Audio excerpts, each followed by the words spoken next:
Well, welcome back to Spilling the Tea in Studio D. We were just kind of having an off-camera conversation, Candace, about how many of these we've done so far.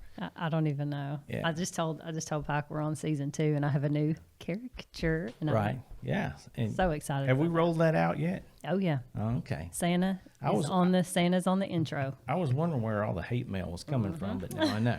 Okay. Well, we're very fortunate today. We've got a superintendent, a pretty innovative guy from over in Kirby School District. So let's just, how long have you been in Kirby now?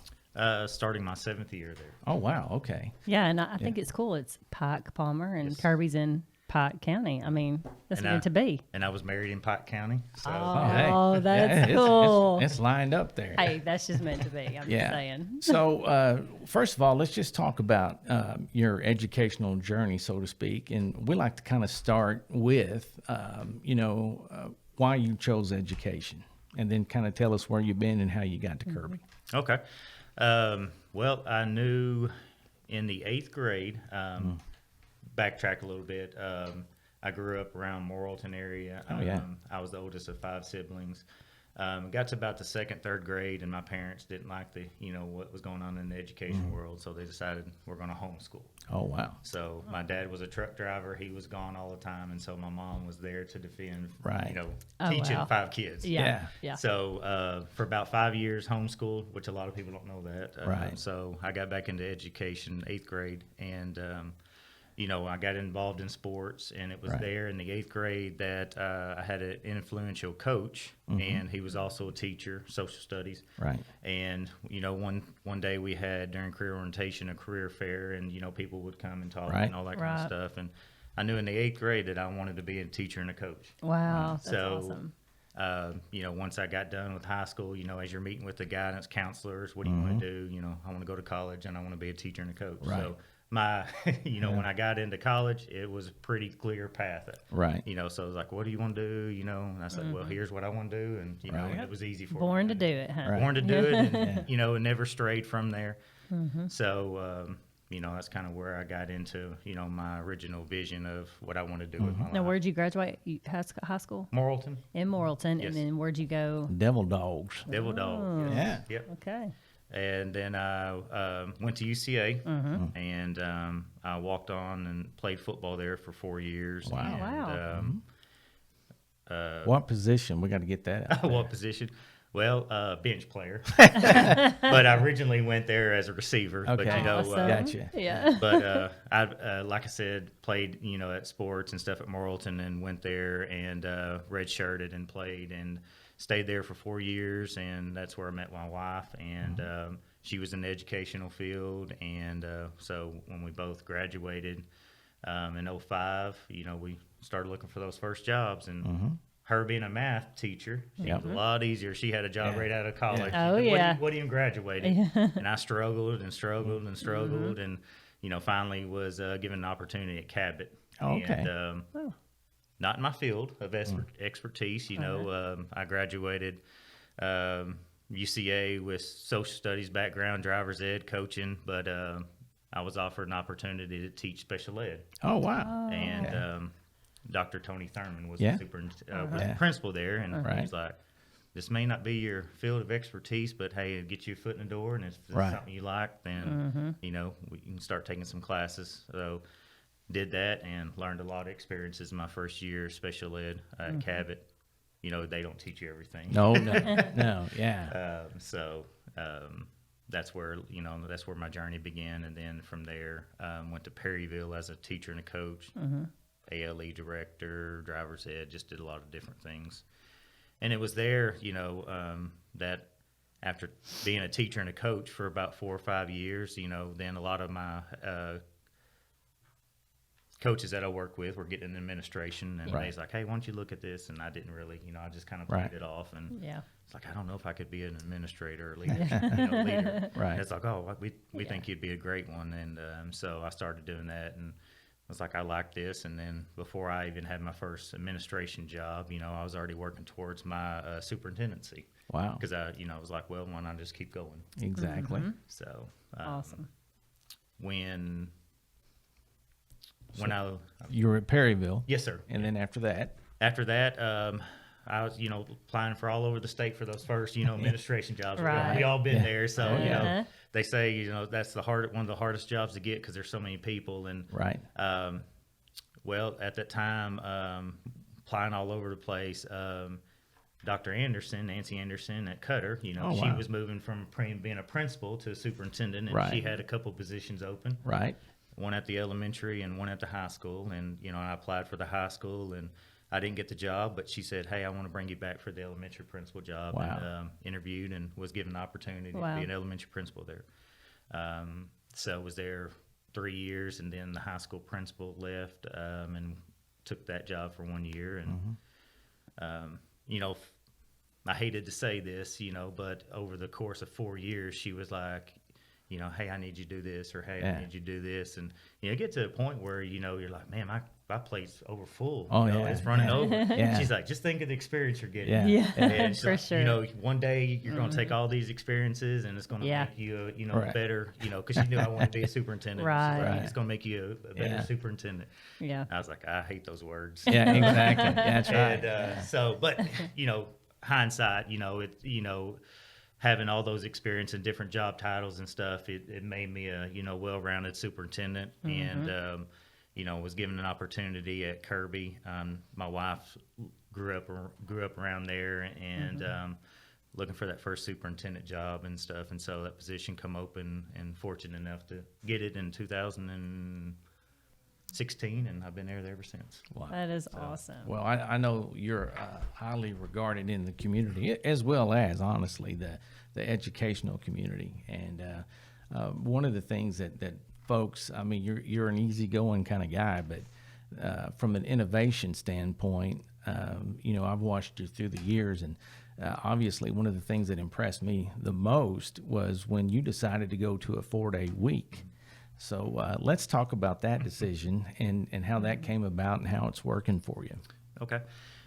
When I was hired in 2016 at Kirby, we were the smallest school district in the state. When I got there, we were averaging about 330 kids. Wow. And at that time, of course, they have this 350 consolidation rule. Right. And so I had no idea what I was getting myself into, but that was the first year. Then every year they publicize, well, this school was in year 1 under 350. This school was in year 2, and so it was in year 2. So my first experience was going in front of the State Board of Education, and and having a plan of why we should stay open, and and here are the reasons why, transportation, finances, academics, things like that. And so get up there and present all that, and we get a waiver for it. And the only bad thing about all that is anytime you get into a contract or anytime you spend $500, you got to get approval from the State Department of Education. Wow. So that was a chore. Right. And so over a couple years, our enrollment increased a little bit, but each year we were still under 350. Right. It was hard getting teachers, because you're competing against a lot of Right. districts and stuff, Right. and especially in Kirby area, you got Caddo Hills, Center Right. Point, Derrick, South Pike County, all within 30 minutes. Yeah. Yeah. And and a lot Yeah. of these districts have Oh, the absolutely. same things with the Yeah. offer. Yeah. And so in 2018, there was a big article publicized and all over the news. A suburb of Denver, Colorado school district publicized that they were going to go to a 4-day school Right. week. And, here are the reasons why, Right. and, saving $1 million in transportation costs, things like that. And we always tell people, when they ask us, how did the 4-day school week derive, we kind of say it was community driven. Right. The first week of school, we're out there, car rider line, and parents are like, hey, did you see what the school district's doing? Or did you see what this school district's 4-day? And Kirby's about, less than an hour from Oklahoma and, border. And there was a Right. lot of other smaller Right. small rural school districts in Oklahoma that were already doing a 4-day. And so it wasn't some idea that people never heard of, because, with being a small school, and close to Oklahoma. There's a little bit of affiliation there, and, Right. and you can hear things. And so over the first couple of weeks, we just kind of laughed it off, and then, well, all of a sudden another parent, Right. and we said, hey, why don't we look at this? Look, yeah. Right. Definitely take a look. Huh? So that's where it kind of started. Kind of started in the in the fall of 2018, and we started doing some research, and and a lot of the benefits that a lot of these school districts in Oklahoma, Missouri were benefiting from, Right. we felt like could apply to Kirby. Sure. And and we approached our school board, and and I really feel like I have a 7-member school board, and I think I had 4 that were ready to jump on board then. Wow. Oh, But wow. they wanted to great. have some research, and they Right. wanted to see some data and stuff. So it was a project that we took, and we made a lot of phone calls, a lot of research, and presented the idea to the community a couple different times, and some surveys, during parent-teacher conferences. And in the spring of 2019, we voted on it, and and 7-0, and Wow. at that time, there wasn't any public schools in Arkansas doing the 4-day school week, so it was kind of new initiative. The last research we had was, a school district, Mansfield, Oh, yeah. had started it because the state were overseeing them for financial reasons. Oh, wow. So they made them Okay. kind of go Yeah. to the 4-day, but that was back in like 2005 and 6. Right. So there wasn't anybody in Arkansas we could really talk to. Right.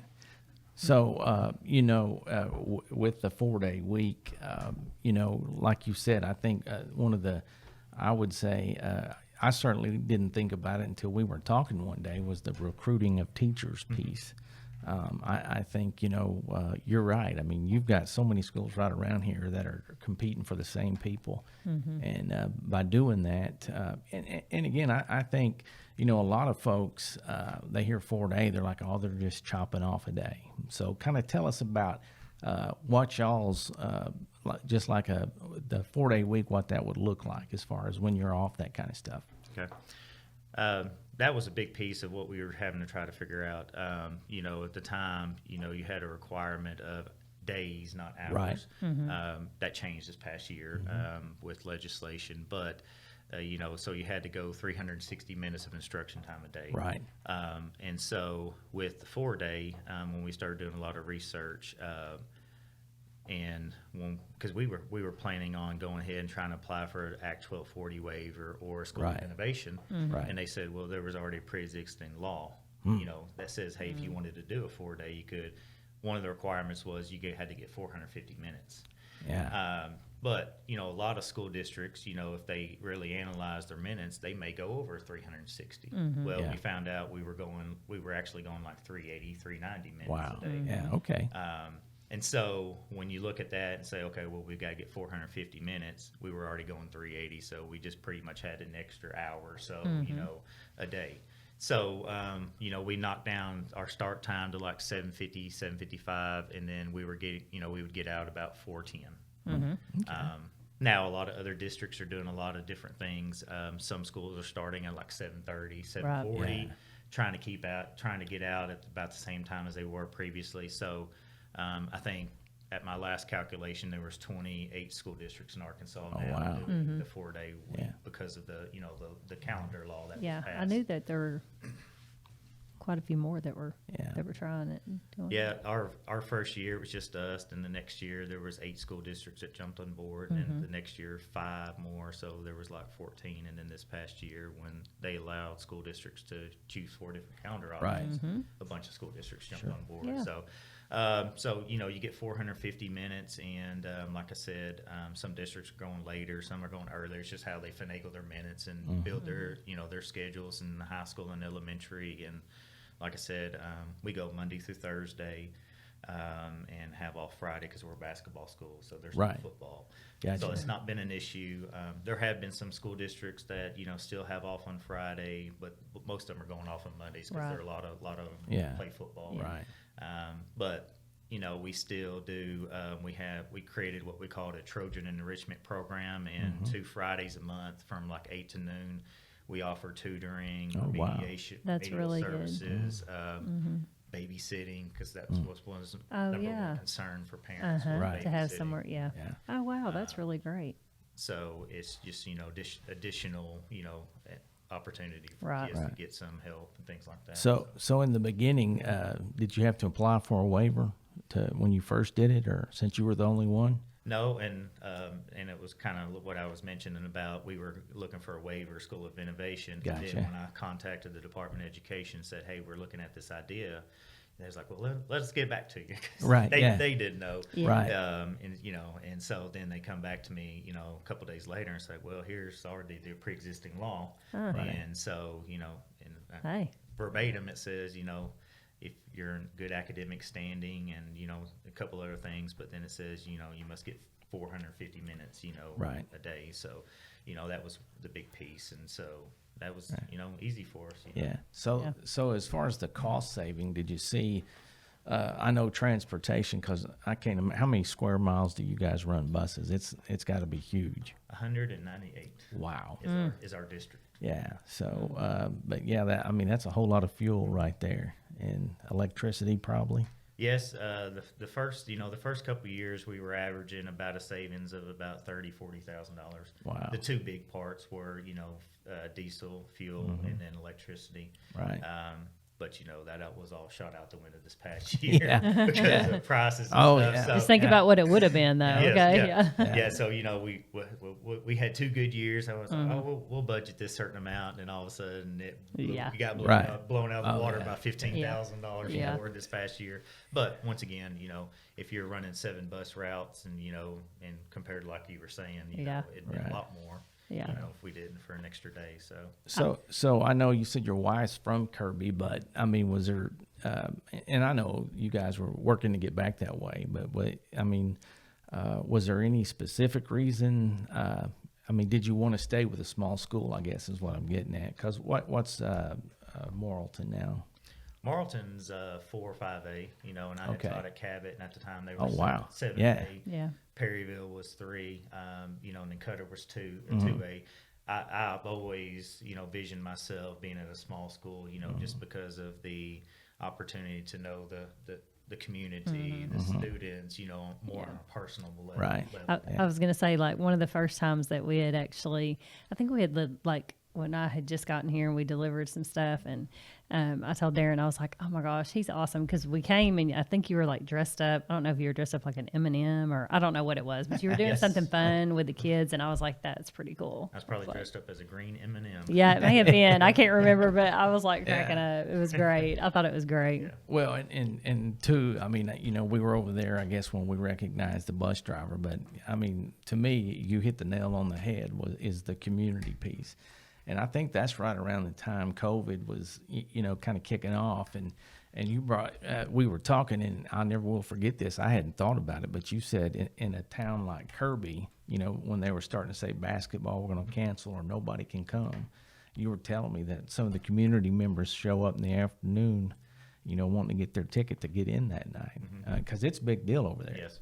Yeah. We were actually in the state tournament, and it was the state championship game, and we were about to be finished, and then that's when the first cases came about. Wow. And so Wow. I think one other game was played, and then after that they canceled the entire state Tournament. finals. Yeah. And so that's when it hit. But How did y'all end up that year? I can't remember.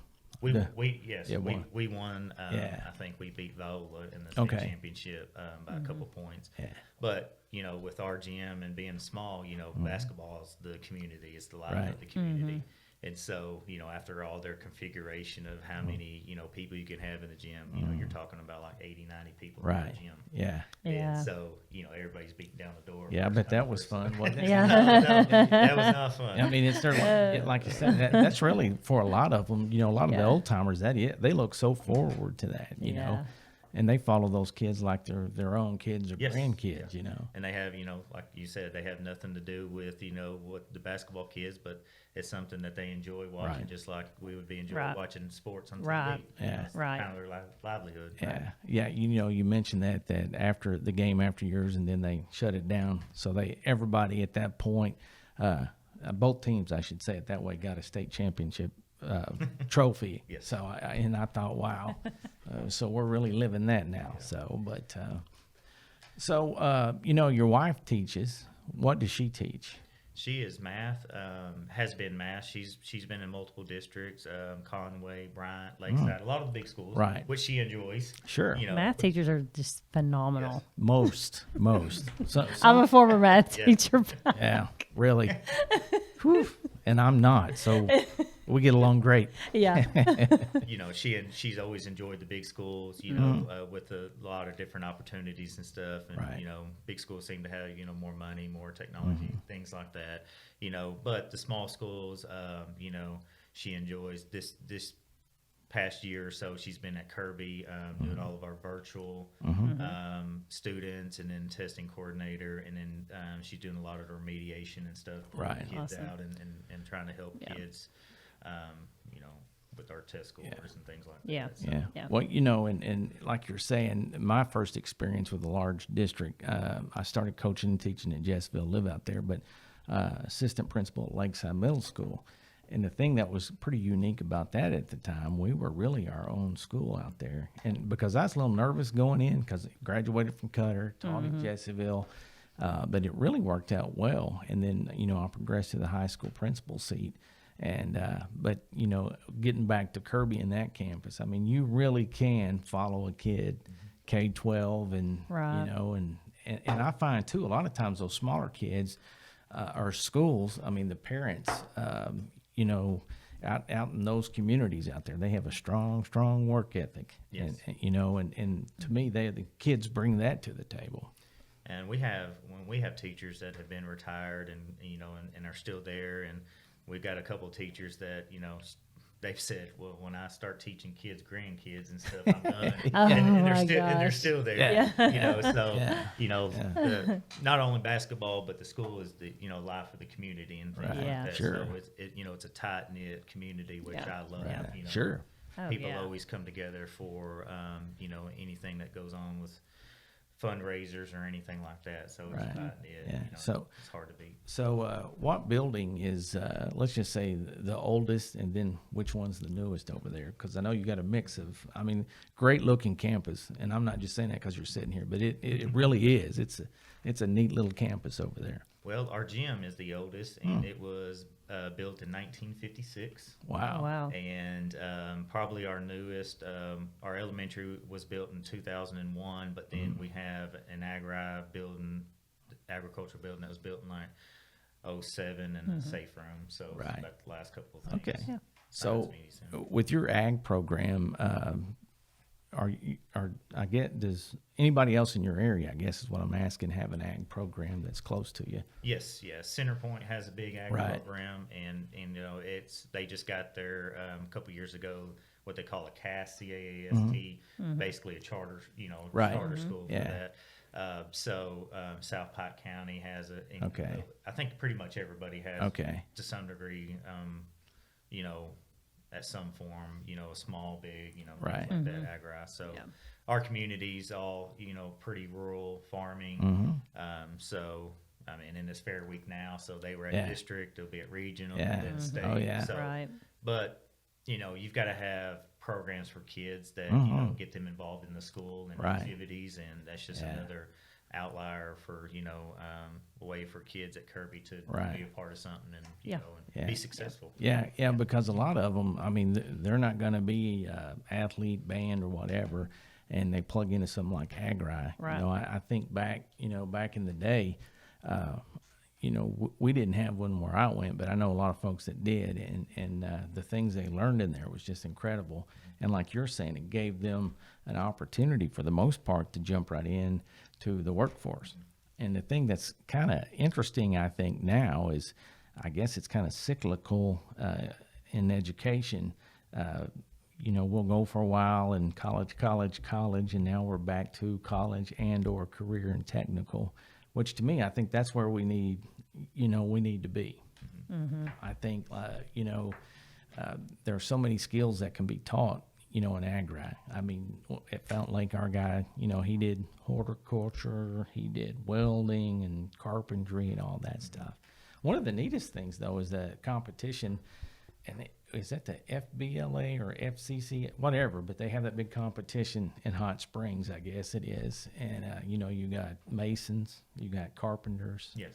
Do y'all participate in that? No, we're pretty much agri, so pretty Right. much livestock right now. Mm-hmm. You know, I think every school district, you know, their agri program, it just depends on the facilitator. Right. Before that, before the one we have now, Amanda Benton, the previous one was more plant sciences. Right. Right. So then she's more livestock. how they kinda lean. And then like Centerpoint have, you know, they're big enough to have 2 or 3. Right. So they, you know, Yeah. encompass a lot of different areas. Yeah. So, and then, you know, bigger schools, they may have a carpentry division and then a welding and then Right. a lot of fabrication Yeah. type stuff. Yeah. So we're just pretty much livestock right now. So how many staff do y'all have now? Certified and classified, we have about 62. Wow. We that- have about yeah. 39 teachers and Mm-hmm. about Wow. 24 or 5 classified. Yeah. Well, and again, the other thing that I admire about what you do over there is, you know, being a school that small, you're not rolling in the tax money like a lot of these folks are, but you do a great job, I think, of really getting the biggest bang for your buck over there. And you've got to be creative at times. There's no doubt about that. You've been driving a bus. I have. Yes. I figured, yeah. I was like, You know, I think figured. a lot of school districts are in that shape with bus drivers, you know, with, Yeah. you know, with a lot of people being able to make more money, you know, Right. working or not working. Sure. Right. You know, it's kind of put a damper on school districts, you know, getting, you know, certain areas. And, you know, we're kind of the same way with bus drivers. Right. So, Right. you know, I've already driven multiple times. Yeah. this year, Oh, yeah. things like Yeah. that. Just as that, you know, that little fine print at the bottom of your contract says other duties as assigned. Yeah, you know. the kids probably Yeah. love it. Yeah. Oh, Well, yeah. Darren knows, exactly. but like my first year as principal, like I'd never been a principal. I was assistant, but Mr. Thomas is like, I'm gonna need you to drive the bus, and I said, what? I mean, like I was last on the list. Like I had my Yeah. CDL. I hadn't driven a bus in probably 7 or 8 years, and my husband was actually in maintenance, and I'm like, okay, but I'm gonna have to get somebody to like run me around the campus and show me the buttons because I had forgotten. He thought I was kidding, and then he sees me driving around the campus about 45 minutes before dismissal. Right. But the kids got on the bus and they're like, they like look like, oh my gosh, is our principal driving the bus? They were freaking out. It was great. I laughed. Yeah, What- they may not know me as a superintendent, but they know me as a bus driver. Yeah. And all the kids like, you were my bus driver. Are you driving today? I'm like, no, unfortunately, Yeah. your bus driver's back. I was talking earlier to He's blaring my Sean, ears. Sean Higginbotham, and he was saying, you know, when you walk on campus and kids see you, Yeah. he said he got a first. Said a kid looked at him and said, "Are you a detective?" You never know what Great. you're going to get called. and stuff like Exactly. that, so. Well, and speaking of bus drivers, you know, the day we were there that's one of the most memorable happened at Kirby. But you know, we were celebrating a bus driver out there, and anyway, brought the guy in first of all, and he was just surprised. You know, man, I've never won anything in my life. But the neatest thing is when he walked out. And kids that knew him, I guess he's some type of fixture there. But anyway, they came up and he's talking, hey, girls, look what I did, you know, and they were really, you know, showering him with compliments. And I mean, it was just, and again, to me, that's one of the biggest things you get out of a small school like that.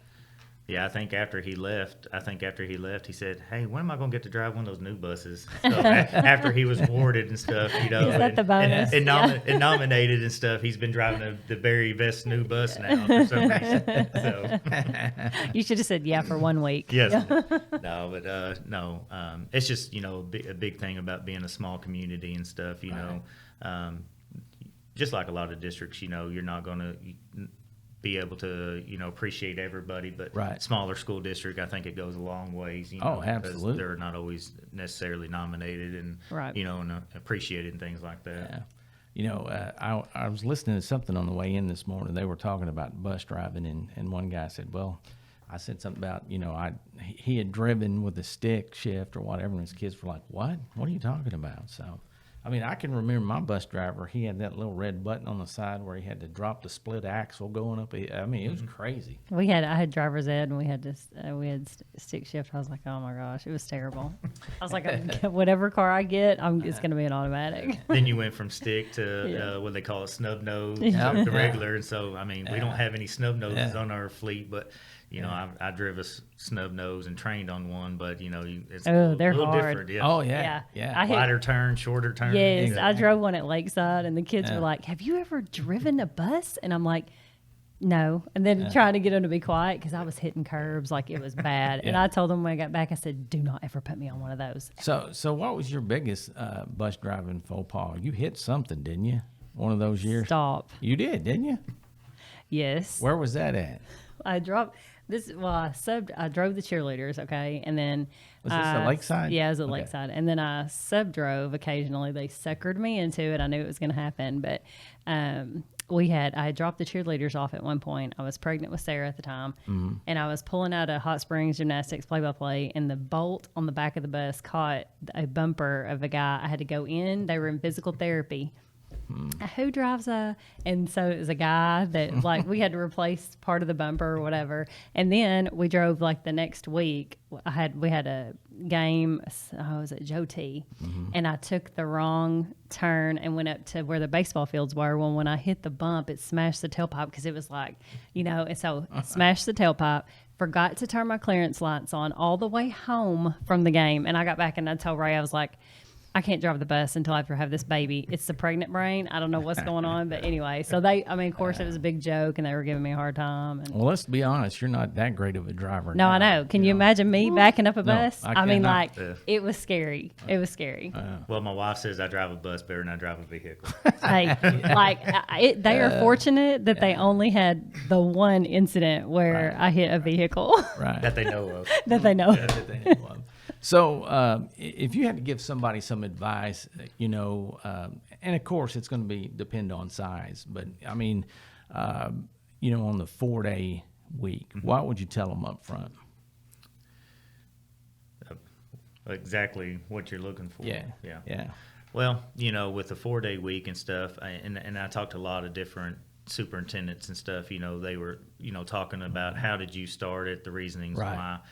The biggest thing is you got to talk to your community and your staff, and see what you want out of it. Right. And a lot of districts, they would send out surveys and their staff were all for it, but their community wasn't. Right. And vice versa, community was for it and staff wasn't. Yeah. I know Mount Ida, Magnet Cove, a lot of different school districts were looking at it and then Right. just decided, hey, it doesn't seem like it's the best for us right now. Right. But it has to fit your district, and people have to be on board with Sure. it. Right. Just like anything that you was to try to implement. So we, it was unanimous with our staff. Our community was about 85-90% in favor of it. Right. And we continue to send out a survey every year. Right. And it's about 92-94%. Yeah. Wow. Our staff is still for it. Yeah. But you got to see, is it what's best for your community, what's best for your kids, and and do the pros outweigh the cons? And, Right. And so with us, it increased our enrollment. I was telling somebody earlier because they were asking how enrollment was. When I got there, we were 330. As of yesterday, we were 432. So Wow. in 7 great. years, regardless of whether it's been because of the 4-day or people moving in and out, we're over 100 students. Yeah. We were able to attract teachers. So, that, if they're making the same pay at another district and, Right. I can go and work at this district longer hours, but then be off with my family, Right. for 3 Yep. days, 3-day weekend Yeah. or maybe a 4, depending on how it works out. Why not go there? Right. So we were able to, have a lot of benefits that a lot of these districts were telling us about. Right. And so that's what we talk about with a lot of the districts that call us. And actually somebody texted my bookkeeper today, and they're doing payroll and Wow. attendance and all that kind of Yeah. stuff. And so, they had said they had called teacher retirement, and teacher retirement was like, you need to call Kirby. Yeah. They're the golden Yeah, child. that- you know? Yeah. You're used to it. You Yes, just- used to it. you So, can I just mean, walk them through it easily. when we were making those initial, phone calls and stuff, it was like, I think you're doing it right. Right. And so we were always like, well, we haven't heard anything otherwise. So we must be doing something Right. right. Right. So, it's one of those things, and I think there's a lot of parts to, big changes like that. And, Right. kind of like, school districts, with the modified schedule, they're adding more minutes, and they're getting out earlier in the school year, but they're adding more minutes a day. I think, and sometimes times change and people's Sure. viewpoints of schools. Well, it's family time more important than my kid being, Right. in Oh, school for 5 absolutely. days. Sure. And that was, when we were looking at it, there were parents in other districts that would reach out to people that they knew, said, if you're going to 4-day, we're coming, because Right. we want to enjoy, Yeah. and do more things Oh, with our for sure. kids. So there, as we tell people, the only con that we've seen when we looked at this transitioning, there was a lot of medical offices and fields that weren't Oh, yeah. they were going 5 days as well. Well, Right. now a lot of the orthodontists and doctors, they're jumping on the 4-day too, and so. Right. With us still being off on Fridays, parents may still have to take their kids, but that's Right. been the one negative, that there's been a lot of medical professions and stuff, Right. be off on the Friday that we're off. But Yeah. once again, there's been a lot of benefits for us in a lot of different ways, and and that's what we kind of tell schools. But once again, it's what's best for the community and the Oh, school. absolutely. Yeah. Yeah. And there's a lot of big districts that are just waiting for. I was telling Matt at Bauxite and stuff, I said there's a lot of districts just waiting for that one big district to figure out all Oh, the yeah. kinks. And Yeah. then there's Yeah. other big districts Yeah. going to jump on board. But Yeah. when you're talking about big school districts, you're talking about a lot of different parts to work out. Sure.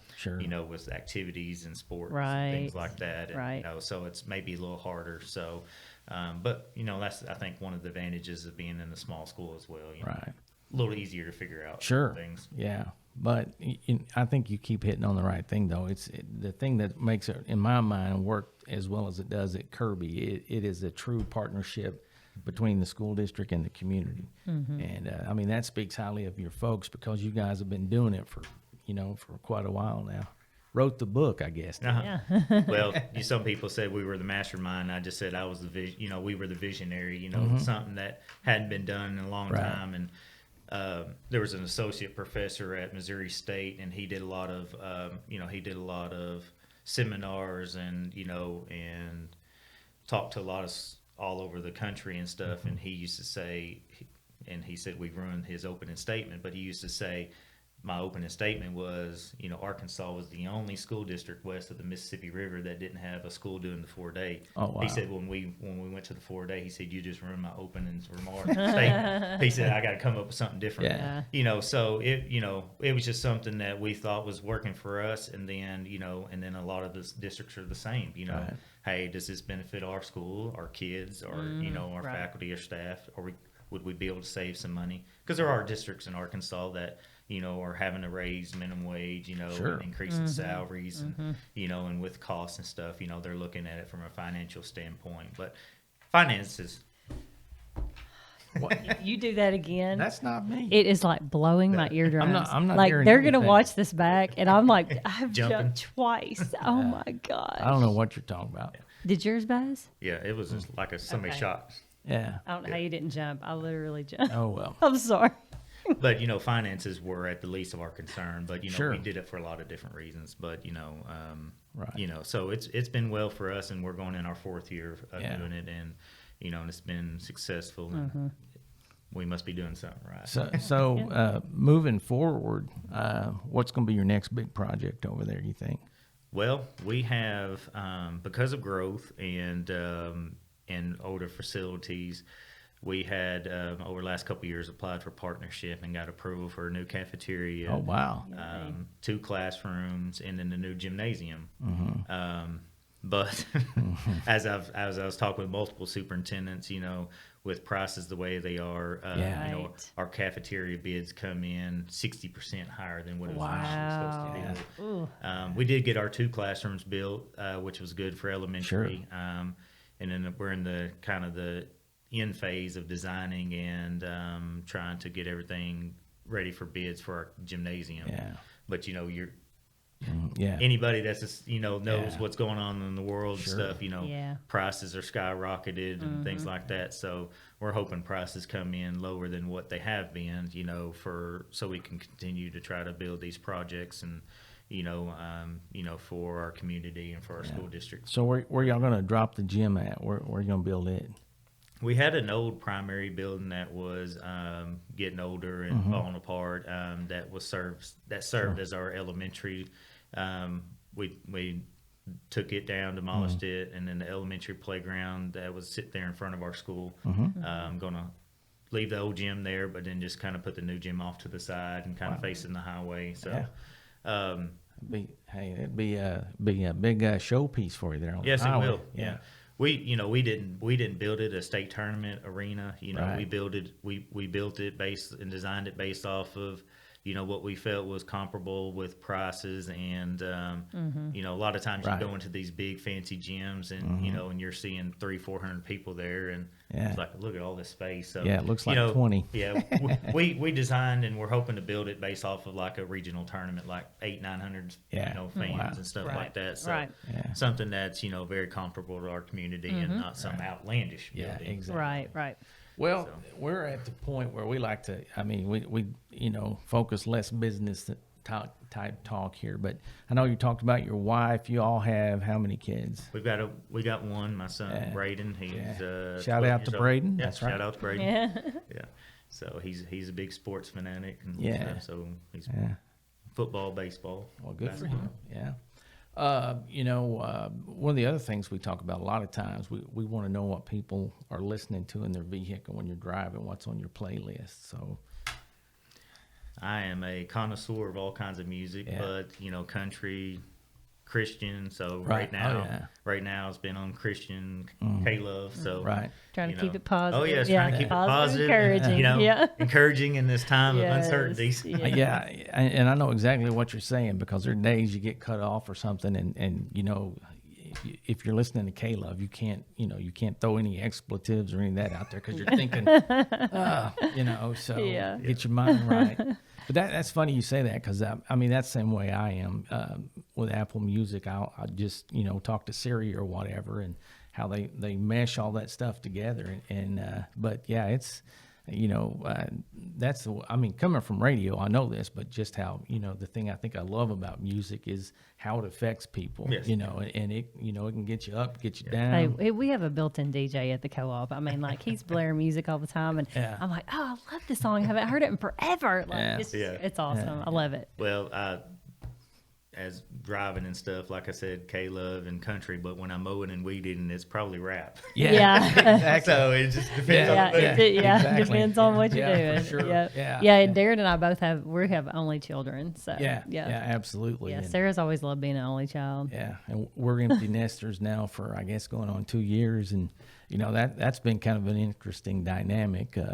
I mean, they live 3 hours away in Fayetteville, but it's I guess take the good with the bad. Vacations, you actually get to relax now and kind of enjoy it a little bit. But yeah, and my son's at the age, I don't know about y'all, about 11, 12, he just never shuts up. Yeah. So he talks nonstop and rambles, and it's like, enjoy it for a while, Yes, because then it'll quit.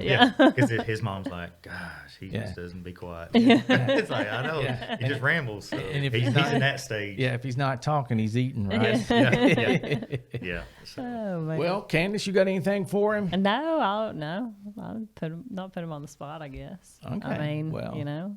I guess, I don't know. We always ask them maybe what they might be doing if they weren't. Yeah, ever- that's a good question. Yeah, because you knew in 8th grade, kind of what you were going to do. But if you had to do something else, I mean, what do you think you'd like to do? well, I originally wanted to be an athlete, So, Right. Of course, everybody, that's play sports, they all had dreams of being a baseball, football player, and that was my Right. first choice. That didn't happen. But Yeah. anyways, education. I don't know. There's something I've always felt like I did. Probably some kind of construction or something like Yeah. that. Because Outside. outside with my hands and Yeah. things like that, building things. Yeah. So we built our house. My brother-in-law built our house. We finished last October, so that was a chore and stuff, but it's something enjoyed. So probably something doing something manual labor. Yeah, that's awesome. Yeah, I could see that. And for me, luckily, I mean, the good Lord let me do it kind of reverse order, because when I was probably 8th, 9th grade, wanted to get into radio, did that, got my degree, and then through that, going in schools to Red Ribbon Week or Career Week, that's when God hit me between the eyes and said, okay, you've played around long enough. And so this is what I'm leading you to do. We talk about this a lot, there's a little bit of a teacher shortage right now. But, I think it's put upon us that are in the business to really go out and recruit these folks. And you know as well as I do, it starts right here. If they don't have a heart for kids, they got no business being in the classroom. Yeah, and a lot of my wife has made jokes in the past. We've all probably is like, man, good thing we're in the teaching field, because you get breaks off, Right. summers Yeah. and Christmases and things like that, with the kids. And it is, you have to have a heart for the kids. Yeah. You For know, sure. and if you don't, it's the wrong profession because. Yep. As some parents say, they're there with them for a certain amount of time of their life, but Right. then they're with the schools for up to 16, Oh, Yeah. 16 years. Yeah. Yes. So Yeah. it's our jobs as educators to do the best we can to prepare them for the real world. Yeah. Yes. And Right. teach them all the things Right. that they need. Well, and I mean, you spoke about it earlier, but that one, I think everybody could mention that one person, teacher, coach, or whatever, that really, influenced them. And looking back on it, what a difference they were making, so. For sure. All right. Well, man, we appreciate you Yeah. coming in. Thank y'all for I've coming in. enjoyed Yeah. it. Yeah. All right. So, well, that's going to wrap it up for this edition of Spilling the Tea in Studio D. When we come back next time, we'll have Candace. She'll come in with the episode count, so we'll know how Hey, many. Okay. If I'm gonna get Michael if he busts my eardrums again, So- it is gonna be bad. Since you're the math person, you've got to come up with that number. Okay. Okay. Okay. All right. Until next time, All right. we'll see you. Thank y'all.